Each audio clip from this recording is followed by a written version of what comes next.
Welcome to this edition of Get to Know Your Wayne State football program for the upcoming 2024 campaign.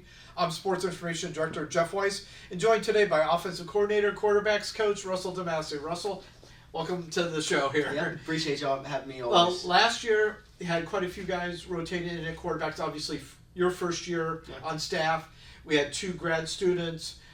And then obviously Josh was an upperclassman, and then Justin Cox came in as a true freshman and played his 3 games just to keep his freshman eligibility. What did you see from Justin in those games last year? Obviously, he made his collegiate debut at Saginaw. Tough place to play, took us into overtime. And then what did you see from him in the spring? Yeah, well, I had to have a tough conversation with Justin last year during camp. We had to tell him he'd done a great job all camp, really picked up the offense quickly. He's a cerebral guy, man. He was one of the guys in the room that can answer a question right away. So it was a tough conversation to tell him, hey, man, I think it's best for you to redshirt this year when he knows he was competing with those guys and playing with them throughout camp. But, just consistently throughout the year, he kept getting better and better, and we saw what he was doing on scout team and figured, this guy needed a shot. Now, injuries played a part in that. Jaden and Eli both were injured, and Josh was kind of in and out all year. But he came into a tough spot and really led our team, gave us a shot to win 2 of the 3 games he played in. We obviously won 1 and lost 1 in overtime. But he's a guy that, he's going to lead. He's going to get people going around him the right way. And that's what really impressed us is that he's a guy that can take the reins and be the coach out there on the field when we're not out there. And that's always what you're looking for at quarterback. So he really improved on that this spring. He's really taken the offense into his own hands. I'm just excited to see what he can do if he's the guy that wins the job this fall. Obviously, at Northern Michigan, his first career start, throws 2 touchdown passes. That's not an easy place to play, not only because of the 8-hour bus trip, but with the Superior Dome and everything. But he seemed to perform well then. Definitely. I thought in each of the games, obviously Grand Valley, he got beat up a little bit. But in Saginaw and in Northern, he really commanded the offense. He didn't make a lot of mistakes. And that's what we're looking for in the quarterback room, is a guy that can put out there. He's going to do what we think he's going to do, 90 or 90% of the time or above. Right now he's given us the best chance, and he's really done a great job in the spring. But like I said, it's an open competition, and we'll see if anybody can really beat him out or compete with him for the spot.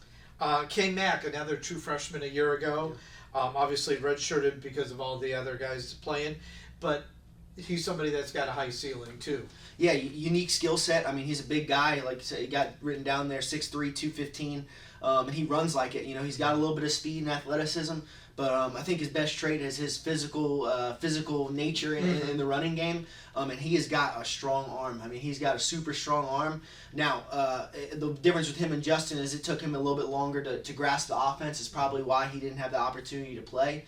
But he really picked it up this spring, has understood what we're asking him, from day 1 to day 15 throughout spring practice. He was night and day, completely different. And like Justin, they're roommates, and they're going to be roommates again this year. Okay. So I know they go and they study, and he was really, catching Justin in that. I mean, both those guys can really call any play in the offense, and they'll be able to understand what we're trying to do. So both those guys giving each other good competition this spring, and I expect both of them to be competing for it this fall. And then obviously they got a lot of reps with not many quarterbacks in the room in the spring. Definitely, big key, right? I think both of those guys got over 320 team reps, that's an amazing amount. I mean, that's what you probably get in a season as a starter. So I'm excited. I was excited to see their growth, but only redshirt freshmen, and really excited for the future for both of them. Sounds great. Obviously, you needed to add some depth to the room. Went out and brought in 3 transfers from various levels. Yep. You got Rob Brazil, who's at College of DuPage the last couple of years, helped him to a couple of national championships in the junior college. Last year, passed for 465 yards, 7 touchdowns, so obviously made the most of his completions. Didn't have a ton of rushing yards, but 6 touchdowns on the ground. Obviously somebody that can get it taken care of when you're close to the goal line. Yeah.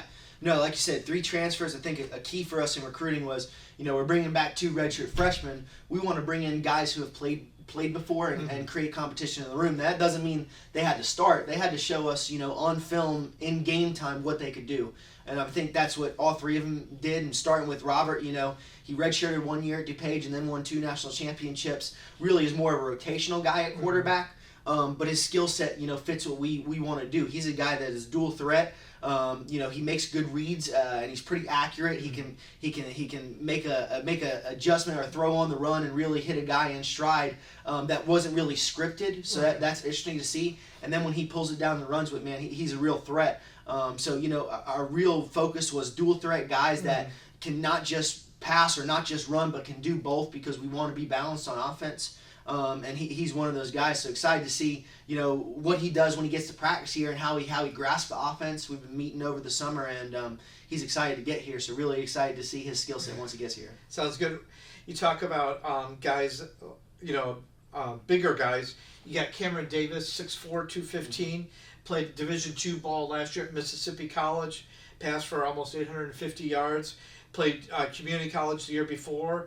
What do you expect from Cameron? Obviously, he's played junior college and Division II, so at least he knows the level a little bit. Yeah. And he played in the Gulf South Conference last year, which isn't an easy, not quite the GLIAC, we'll say, but it's a pretty tough league as well. No, very, very tough conference.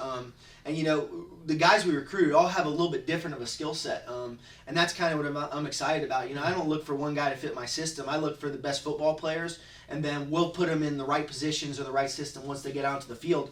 Cam's a little bit of a bigger guy. He's going to be more of a physical type runner, power read, counter with the quarterback, not really running the triple stuff.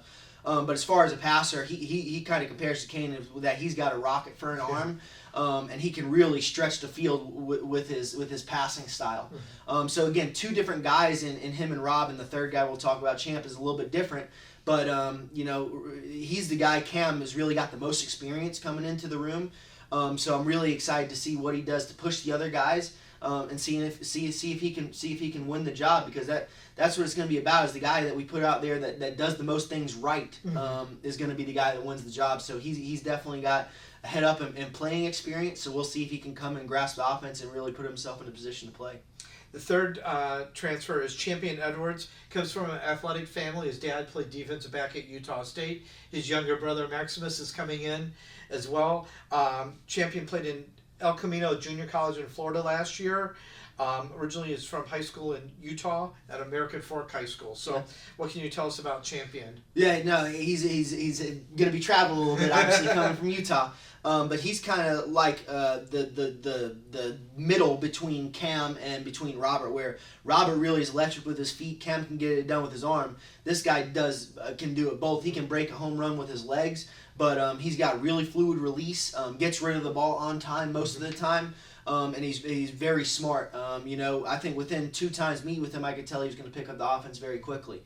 So again, another guy like Robert, though, that didn't necessarily start for his team but got in the rotation, but he has college experience playing against guys that are 18, 19, 20 years old. And that's what you need. Usually the teams that are the best are the most experienced. So we really, I thought, did a good job at getting guys moving that room and getting the experience in that room. Now we just come in and let them duke it out. But I can guarantee at the end of the day, all these guys are going to be rooting for each other and want each other to do the best. That's what I demand in my room. We're not going to hope that somebody else does a poor job so I get an opportunity. We want everybody to do the best, and when I get my opportunity, I'm going to do everything I can to make me say, hey, I can't take that guy off the field. And that's what I look forward to, that competition this fall. Well, it sounds like you've got a lot of room. You've got 2 juniors, a sophomore, 2 redshirt freshmen, and then you signed a freshman quarterback from Benton Harbor, Jaden Meeks. Had almost 5,000 yards of total offense in high school. Passed for over 3,600 yards, ran for over 1,100. Pretty good athlete, too. Played not only football, but basketball, track, baseball. What does Jaden bring to the table? Yeah, man, the athleticism is through the roof. He was throwing to some really good receivers at Benton Harbor, but what he does a good job is leading. He came in here right away, and he's trying to be a guy that leads by not really just by example, but he's vocal too. Okay. And he'll get guys to stay on the field after and throw with him. He's a guy that with development, a little bit slight right now, probably about 175, 180. But with development, man, he's got a high ceiling, and I think with the people around him, he's only going to learn from each of those guys, different techniques and different type of styles, and I'm really interested to see how he puts it all together as he grows as a Warrior. Sounds like it's going to be interesting to see who makes the bus trip to Tiffin that first game. No, definitely. I mean, and that's what we want, is we want competition. We don't want you to feel comfortable as a starter. You know, we want next man up. If something happens to one guy and the next guy has to go in, we want them, you know, to have the ability, the capability to go out and win football games. And I think that's what we did for the room is got a little bit more experience and got guys that had played before. And I'm really excited to see the results. You know, like you said, come September 5th. Sounds great. Well, thanks again for watching this edition of Get to Know Your Wayne State Football Program.